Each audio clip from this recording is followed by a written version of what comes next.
everyone. Welcome back to the Israel Connection. I'm Esti Zenati, and I have two guests today. My first guest is Cantor Emily Ellentuck. She is the current director of Bethel's Berman-Lipavsky Religious School. And the second guest is Rina Liebeskind. She is the education director at Kol Ami Synagogue in Tucson, Arizona. So hi, ladies. Thank you for joining me today. Shalom. Hi, Esti. So can each of you tell us a little bit about yourselves and what you do in your role currently? Would you like to go first? Emily, you can go first. Sure. I am the religious school director at Bethel's Berman-Lipavsky Religious School, a religious school for kindergarten through 7th grade children. And we also have madrichim in 8th grade through 12th grade and a new teen program for 8th through 12th grade so that we can extend Jewish education to our teenagers. All right. Rina? And I am the director of education at Kol Ami. It's a Reform synagogue. We have preschool through high school, all of the above. I am actually the director for the entire synagogue. So from preschool to really like JLL, what we call is the Jewish Lifelong Learning. And in the school itself, we have preschool through 10th grade, sometimes 11th graders. We also have madrichim program and a program that starts what we call the little fishers, the little guys. Oh. Yes. So, Emily, what drew you into Jewish education to begin with, and especially working with kids? So I started working in Jewish education right my freshman year of high school. I was in Tucson, Arizona, and I came the first week of religious school at Congregation Or Hadash, which was one of the congregations in Tucson, Arizona at the time. And I went from being a madricha to a teacher, and I continued teaching during high school and then through college. In college, I earned a degree in elementary education and Jewish studies and continued teaching in day school and working in Jewish summer camps during the summer. And then to Bethel, I mean, Jewish education has always been a part of my life, and I've had influences of many family members also in Jewish education. Wow. And Rina, what about you? My career in education also started at a very early age. I would say that I knew I would be an educator from my early years just from my family life. I'm the oldest of 6 children, and I helped take care of my youngest sibling. So I already had that connection with educating and being a person in charge. Before my army service, I worked at Vito, a daycare for children in Jerusalem. And when I arrived in Tucson, the first job I was looking for is a preschool at the Jewish Community Center. Started as an assistant, moved up to teacher, then moved on to director of programmings, and then I moved on to director of education. I taught high school and middle school Hebrew. The whole time it was always education, and my formal education is a master's in Jewish executive master degree in Jewish educational leadership. Wow. That's And really Esti, I'll also mention that in a couple of different places, both at the JCC and at Kol Ami, Rina and I had the pleasure of working together when I was living in Arizona. So Yes. That's our connection. I figured based on the location she used to work at, I connected the dots. All right. So what do you guys think is the most important value that every Jewish school should uphold? To me, the most important is that there is a love of Judaism and that they love their Jewish education, because as we see, and what the trends are, is that those people that are kind of forced into their Jewish education and they have to finish their bar mitzvah, they're not coming back.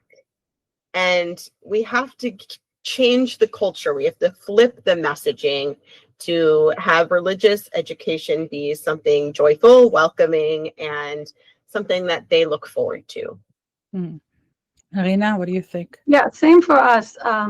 Love of Judaism, obviously, it's what we want, right? But teaching love is hard. Like, you can't really teach love. It's something that is earned. And I feel that joy is where we put our focus in. We want our students to be enjoying what they're doing and be proud of their heritage. So all of our activities are based around things that gives you joy. Joy is important.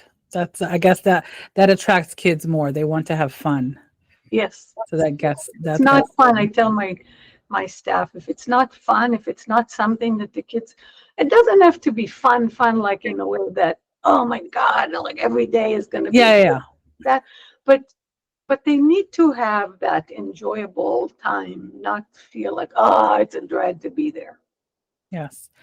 So Rina, you grew up in Israel, so you didn't go to like a religious school, as they do here, which is different. Emily, I assume you went to Hebrew school as a kid. I did.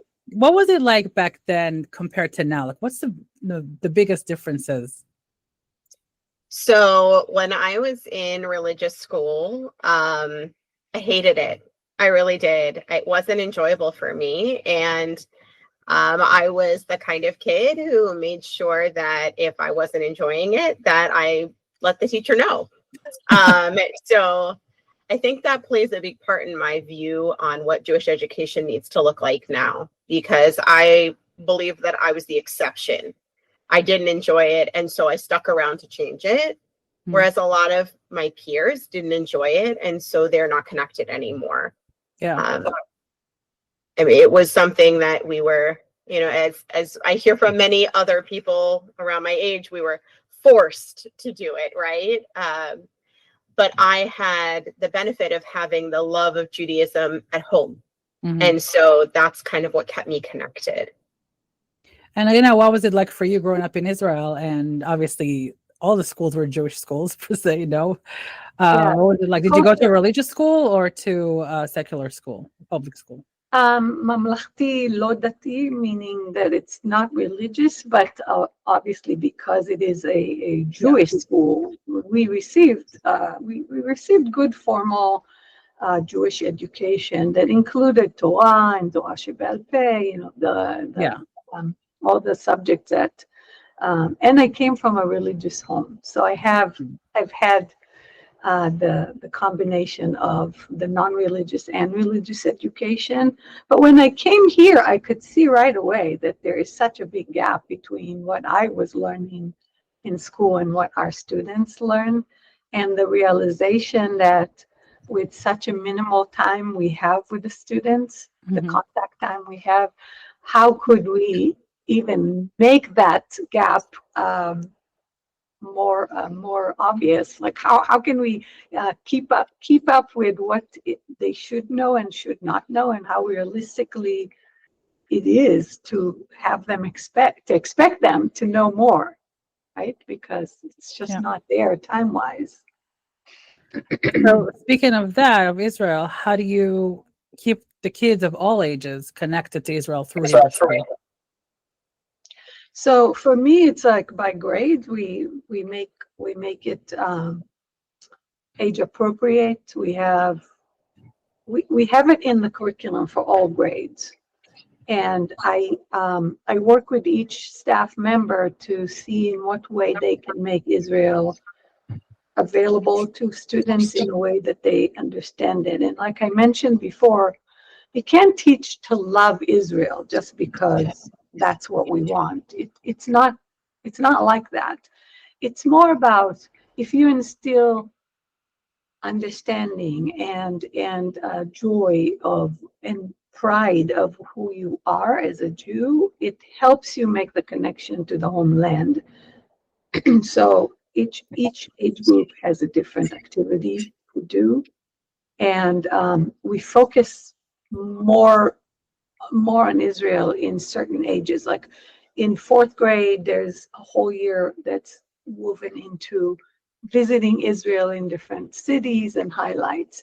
In 7th grade, we teach more about what happens after the Holocaust. So there's a whole section on a whole semester on Israel. So depending on the age where we are, and then Rabbi in the confirmation class is using a new curriculum that we just bought from Moving Tradition that he's using to help connect Israel in a way that's more meaningful without using the word love of Israel. Like, we're not using that language. We realized that we needed to transform the way we were approaching Israel education. However, like with Rina's school, we are doing age-appropriate Israel education in all the grades. So we have our Shinshinim program so that they are working with every grade on learning about different parts and aspects of Israeli culture. But what we've learned is looking at different studies from Unpacked, iCenter, and ADL is that so many teens in high school, college, and even in middle school, some kids are encountering so many people questioning Israel or giving them bad information. And if we are only teaching love of Israel, we're not giving them the tools that they need in order to keep that love of Israel. So we have to do both. So in our 4th grade also, we have a curriculum where they're learning about basically love of Israel, culture, food, landmarks, the holiday celebrations as they're done in Israel, the biblical connections to Israel, and keeping in an age-appropriate way. We've now added into our 6th grade curriculum, the Moving Traditions curriculum, that I believe the same one that Kolami is using, and also a Stand With Us curriculum so that they can learn a little bit deeper than they're getting in 4th grade. They need to learn about modern Israeli history, the political system, cultural diversity.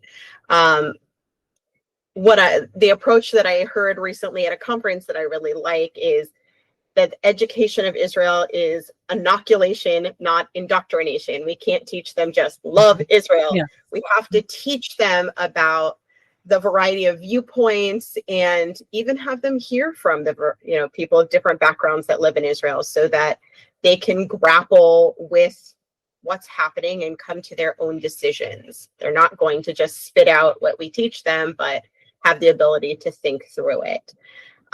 So that's a big part of what we're doing with our older students now. Yeah, and I think that it's good that you're bringing actual Israelis that live there and have the experience there firsthand to talk about all these things with them, rather than someone, who read things somewhere and that's it, So that's great. Correct. Yeah, and our new 6th grade teacher I'll mention, who's just absolutely fantastic, served as a lone soldier in Israel, so he's able to speak not as an Israeli per se, but from the perspective of living in Israel. Yeah, that's great. So speaking of that, like all the challenges that we have now with kids, particularly in, I would say, high school, college, of course, with being pro-Israel is not very popular, and with everything that's going on since October 7th. How do you tackle those challenges, and what has been the most difficult challenge to tackle with the kids, especially the teenagers? You want to go first, Rina? Yeah, sure. So what we did is we created a education task force that put together a survey for youth. We call youth starting at 14, right, post B'nai Mitzvah, 14 through high school. And we want to hear from the teens themselves. What are their challenges, right? It's easy for us to create programs, but it doesn't always fit what the need is. And we realized that. So we took a step back and said, instead of creating programs, let's find out what the need is. So we've worked all summer on we call it a survey. It's a questionnaire of sorts that we are now training college students to do the interviews one-on-one with teens with the survey questions that we have put together to find out what is the need, how can we support our teens, what would they like to see, what would they like to see from their synagogue, how can we provide what they need for them. And we also asked them, like, one of my favorite questions was for them to imagine a world where everything is what they would like and what that looks like. Just to dream, because we really feel that it's missing. We always, as educators, we want what's best for our students, but sometimes we don't take the time to actually know what the best thing for them. So we're in the midst of trying to create that interview process to see what our students, our teens need from us, our youth. And then we're going to put a strategic planning in place to help make those a reality, whatever the need is. Emily? Sounds amazing, Rina. I love that you're able to talk to the teens and have them help with that. So there, in the last few years, wasn't a lot of teen education. So it's something that we're building right now. And so the group I've been able to connect with are really our Majachim. Last year, we did hold an event at Bethel along with Stand With Us and the ADL to try to convey some tools for the teenagers to work with in high school and on college campuses, combating anti-Semitism and anti-Zionism. And we also had a College 101 panel. But what we saw at that event was that it's a hard topic to get these teens to show up for. They really, it's a hard topic for them to think about. It's a hard topic for them to want to grapple with more than they already have to.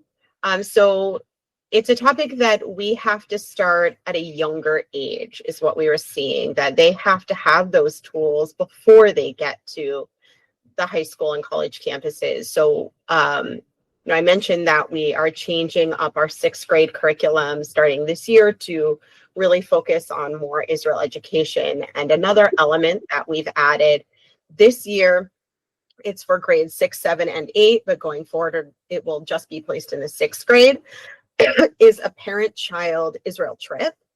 So that children at this age, before they get to high school, before they get to college, are able to see and taste and experience Israel. And, it'll include some of the really fun, delicious things that we have in every trip, go to the Kotel, go to the Dead Sea, a shuk tour, things like that. But we're also going to have them engaging with Israeli teenagers, visiting a middle school, have a meal with IDF soldiers, have the opportunity to really experience not just Israel, but Israelis. Yes. So that they can say when they hear, this and that about Israelis, I'm sorry, no, I was there. I spoke to them. I met them. They're my friends. I know that what you're saying to me is not true. So that it's already inside of them before they're hearing the misinformation. And another element that we have in that trip is the opportunity for the parents of these children to really have the time to see it for themselves and have some adult education. While the kids have some time with teens, the adults will have some adult education. And we're really hoping that this will also have benefits of bonding the teens as a class, and that they will fall in love with Israel. Birthright has been really clear in their goals of helping Jewish young adults fall in love with each other, but our goal is for them to fall in love with Israel, and then later they can fall in love with each other. Yeah, later when they go on Birthright. That's right. They can still go. This is a different kind of trip. Yes, exactly. Emily, that sounds amazing to have a trip to Israel for parent and student. Wow. It's great that you start that young. I think these years, like those young years, especially before high school and college, they see things differently. And I think that will help them shape their opinions and viewpoints later on. So it's really important that you're doing that. Yeah, and I know, Esti, this podcast is going out soon, and we have space on the trip. So, middle schoolers and parents, let me know if you want to join the trip. We have lots of space. Yes. So, everything has been going on since October 7th, and thankfully now all living hostages have been returned, and we're still waiting for 19 more deceased hostages to be recovered. How did you approach that, especially with the younger kids? And I know that I'm sure some parents had some reservations. They didn't want their little kids to know many details about what was going on. How did you approach that, Emily? So when I came to Bethel, it was already almost a year after October 7th. So I came in and had heard from some parents, we only want our kids to hear the positive. And that was like the message that I had been hearing from all the parents that were talking to me. Yeah. So my approach when I came was focus on the positive, and that's how the year started, is we were focusing on the positive. We really did not talk too much about October 7th and the hostages. And, it was a learning experience for me because partway through the year, about halfway through the year, I had some parents open up and say, this is really not doing our fifth graders any favors because they are hearing about October 7th and about the hostages from their peers, and what they're hearing is wrong, and what they're hearing is anti-Israel, and we would much rather them hear from Jewish educators. And it was like a light bulb moment. Of course, that would be a better approach. But we really had to take a moment and say, how are we going to approach this in an age-appropriate way? That's absolutely what we should be doing for our middle schoolers. It's not necessarily what we should be doing for our younger students, because we want to also respect the fact that parents aren't ready to teach their young children as much when it comes to the scary stuff, right? I mean, if you're a day school child, it's one thing. If you're a supplementary school like we are, we have to be a little bit more gentle because we only have them for a few hours a week, and we have to be careful with what we're saying. So we really didn't talk in the school above fourth grade too much about October 7th and the hostages. But starting in fourth grade, where they learned about Israel, they did have some education about it. And below that, we did keep it mostly about Israel, like love of Israel, and didn't talk too much about the current events. If kids had some questions, would you answer them if the parents were okay with that? Because I know some kids, I know my daughter, I mean, obviously she knew everything from the beginning, but I know some kids are more curious than others, and they're capable of, listening to this kind of things and taking it on. Absolutely. I think that, I know that we did have some kids that came with questions, and if it was not a question that the whole class was ready to have answered, we're lucky that we have many educators in every grade, and the teachers were able to take the child aside, make sure that they had their questions answered. Even if it wasn't a question for the class, a child should always have the education that they're ready for. Yeah. And what about you, Anna? How do you approach that? Yeah, much like Emily, very carefully, one day at a time. In the beginning, we had more information and we were more forthcoming. I think, addressing the school, addressing age-appropriate conversation. We had like circles where each one of the educators took on a small group, and we did like one-on-one, or not one-on-one, but one educator per small age group conversation in circles to check on the kids, because everything was so horrifying, and of course nothing prepared us for this tragedy. We really in the beginning, I feel almost crippled, like we didn't know how to approach. But we always made sure that our students knew that they could come to us, even if we're not addressing something, that they can check with us. I've had a couple of students come to my office and ask me some questions. I always try. Honesty is the best way. I was careful because some age groups are younger and they might not handle it. I even like from our history, stories like Pharaoh and Haman, right? Some kids get nightmares if you tell them about this bad guy and what he did. So I learned over time to tame down the way I approach things, even though I'm trying to be honest. You can carefully choose your words. So I did that. And we, in our prayers every single week, we add the prayer for the hostages. We talk about the numbers. We have counted down along with the whole country, right?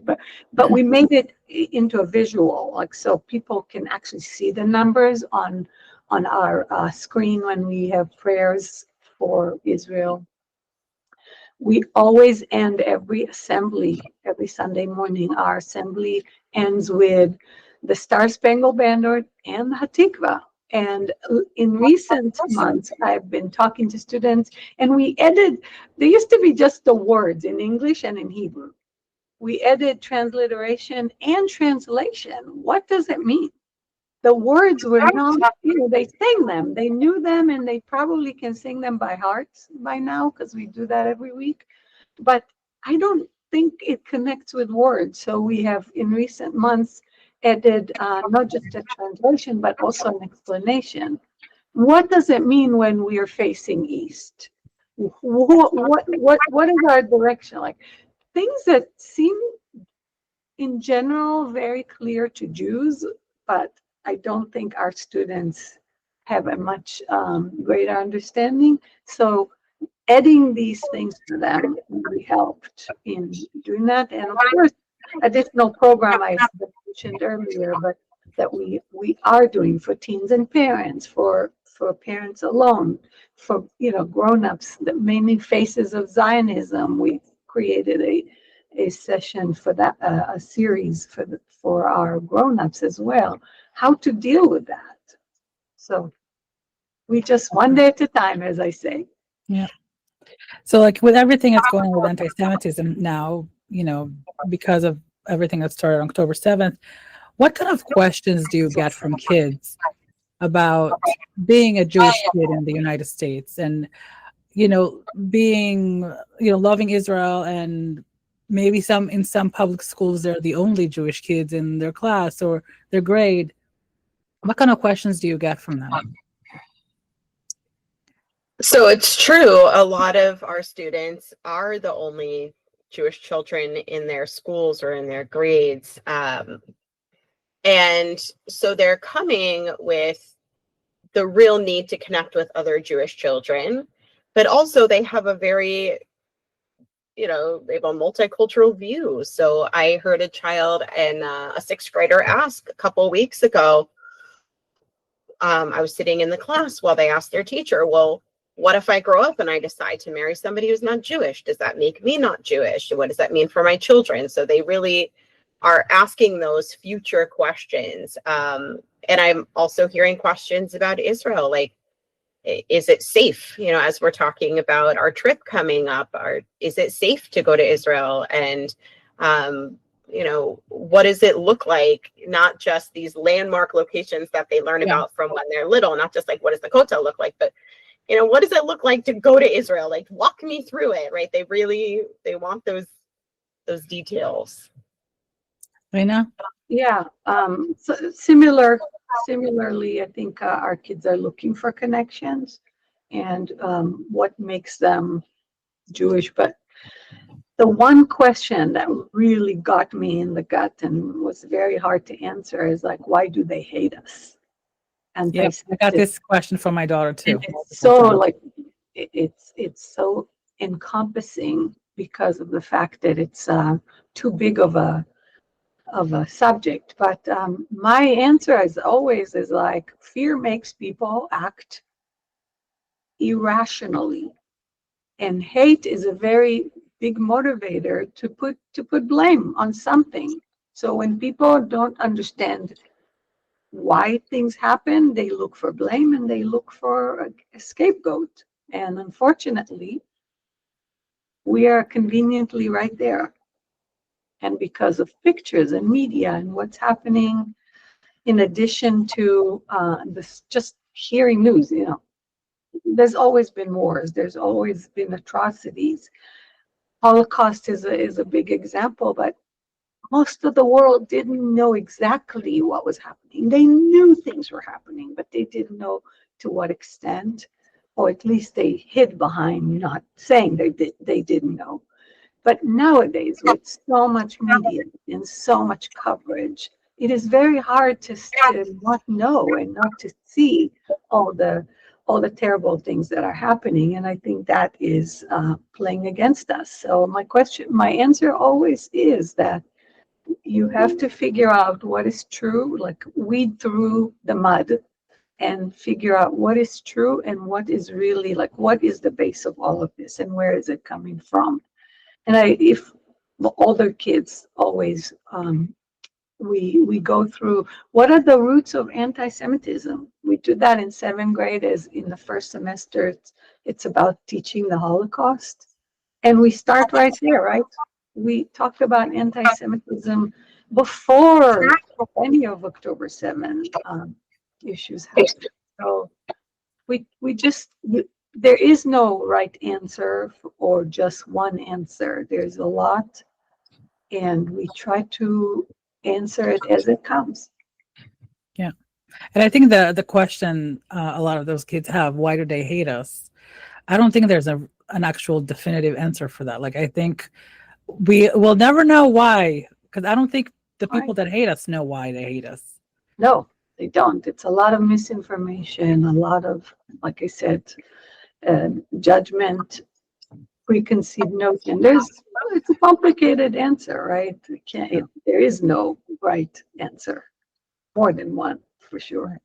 So how would you advise parents to deal with kids who, especially the older kids, who try to distance themselves from Israel and from Judaism because their friends from high school or college told them they need to hate Israel, that it's bad, that there's a genocide, and all those big words that they use now? What would you tell those parents? How should they talk to their kids and make sure that they know the truth and facts? It's hard once they get there. Once they get to that point, it's definitely more difficult. I'm hoping that, things like the education we're now putting into middle school, trips to Israel in middle school age will help prevent it. But for those that are already there, as hard as it is, I'd say take your kid to Israel. They need to see it. They need to see that it's just not true. Yeah, that is important. Yeah. Rina, do you have any advice for those parents? Yeah, I start by saying to them, know what your child's doing. What do they know? Talk to them. Have conversations so that you know where your child stands. What do they feel? How did they get their information? What are you trusting as a resource? And can you share it with your child? To reach out to your educators to find out what resources are available. Don't let your child go on social media and get their information from the wrong resources. Restrict access to social media. No, it's one of those. So I have a grandson who is 9-year-old, and he doesn't usually go on any social media, right? He has very limited access, yet even with YouTube, where he sometimes watches videos that are very age appropriate, but sometimes things pop right in while he's watching. And my daughter was horrified to find that there's been some things that show up even when it's innocent, like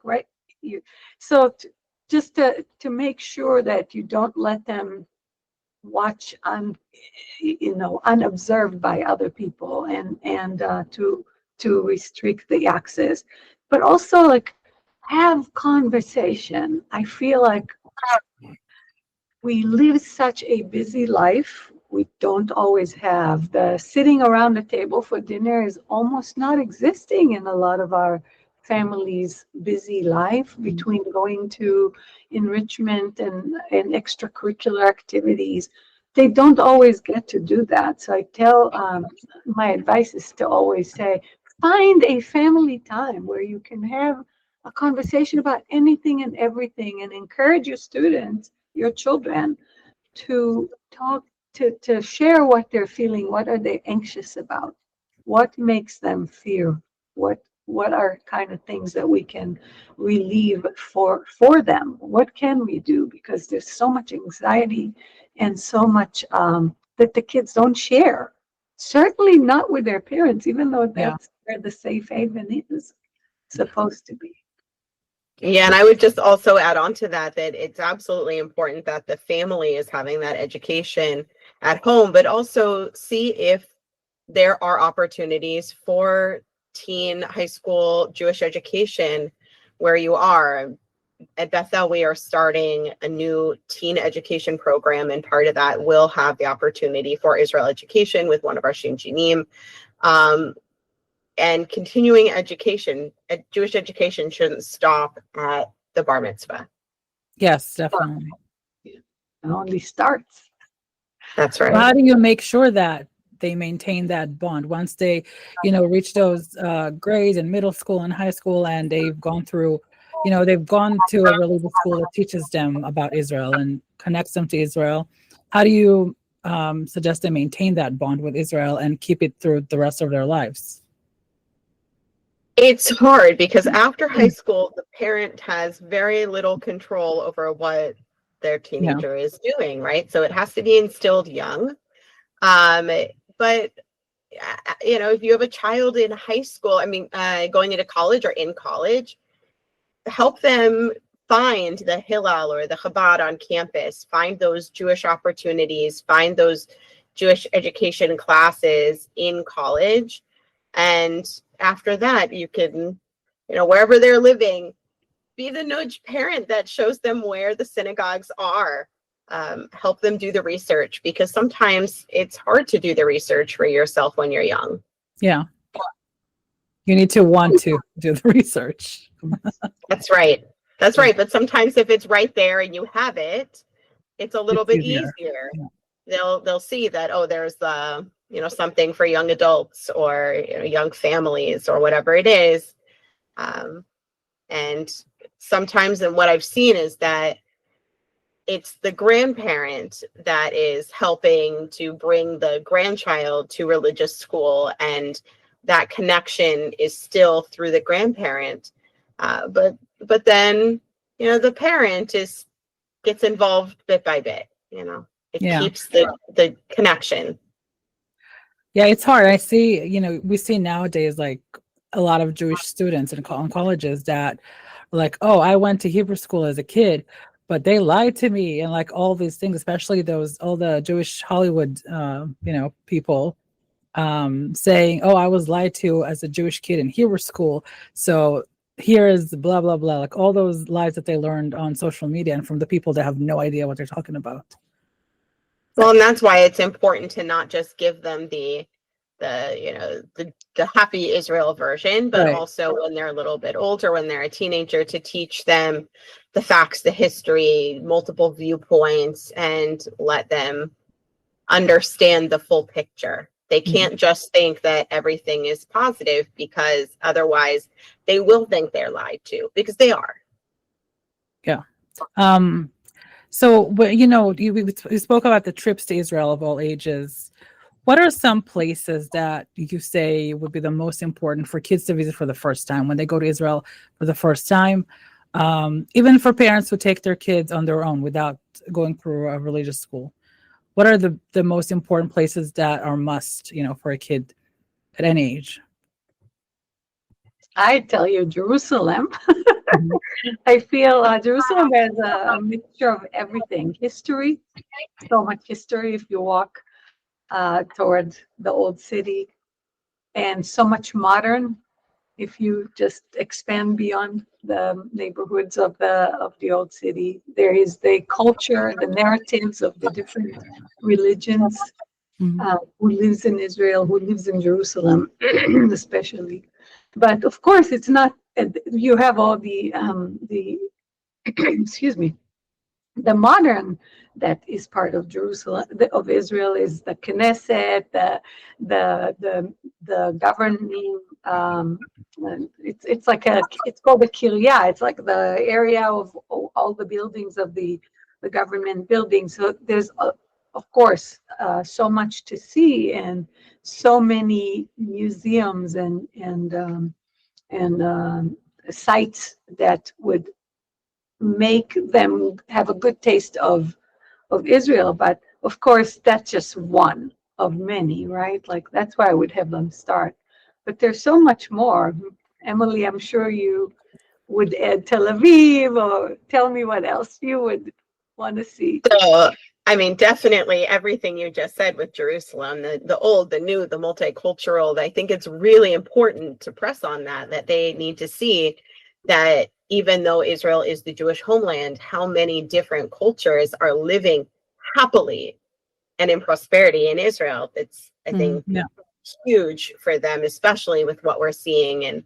And also, give them the fun experiences. They have to have the fun experiences. A few years ago, I planned a trip for my family, and we went. And I've also chaperoned Israel trips for middle schoolers and college students, different ages. And the things that they need to see, besides what we said, they need to experience the fact that, Hebrew is a living, breathing language, right? Like, let them go to the shuk, let them taste the foods, let them see Hebrew and English and Arabic on all the signs.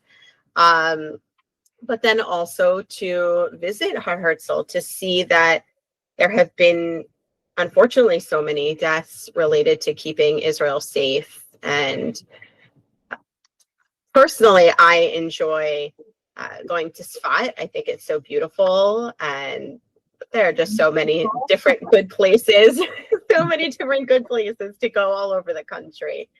North, south, east, west. I mean, depends how much time somebody has. Yes, and if you want to have a lot of fun, go to the Israeli beaches. We have a lot of beautiful beaches. Mm-hmm.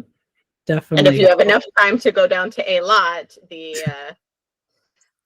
beach there is gorgeous, and the underwater observatory, and lots of wonderful things. Yeah, the coral in Eilat is gorgeous. If you go underwater, there's the Eilat Zoo, and has an underwater observatory. You can go down there and see all the fish, and it's beautiful. So definitely do that. So before we go, last question for you. So when the kids graduate religious school and move on to the next chapter in their lives, what do you hope they take with them from their experience? I'd say pride of being who they are, being Jewish, not to be afraid to be Jewish. I know it's hard to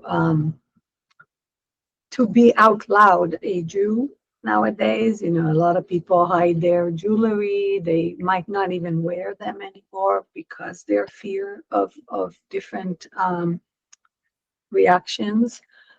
So my hope is that students feel that they don't have to be afraid, that we still live in a free world, even though there are a lot of outwardly we see reactions, but we're not the same Jewish people that were in the Holocaust, where we just kind of said, we'll just keep down and hope that it'll go away. I think we have a lot smarter and more confident people growing up, and that they will know that they do not need to be fearful and to show fear. So be proud of who you are, and know that you're not alone. You're just not alone. You're not walking the world alone. Emily? Yeah, I love that, Rina. I think I definitely agree. It's about feeling not just that I'm being, schlepped to religious school, but that I am a Jew and I want to learn more about being a Jew. And just the joy and the inspiration of being Jewish. Yeah. All right, ladies, thank you so much for joining me today. It's been a pleasure talking to you both. Thank And- you. Yes. And if your kids are not in Hebrew school and you want to learn more, you can contact us or contact Emily for Bethel, and get them in Hebrew school. My daughter started this year and she's loving it. So get them in Hebrew school. Get them with the Jewish community. It's very important. Absolutely. There are religious schools everywhere. Yes. All right. Thank you all for listening. Until next time.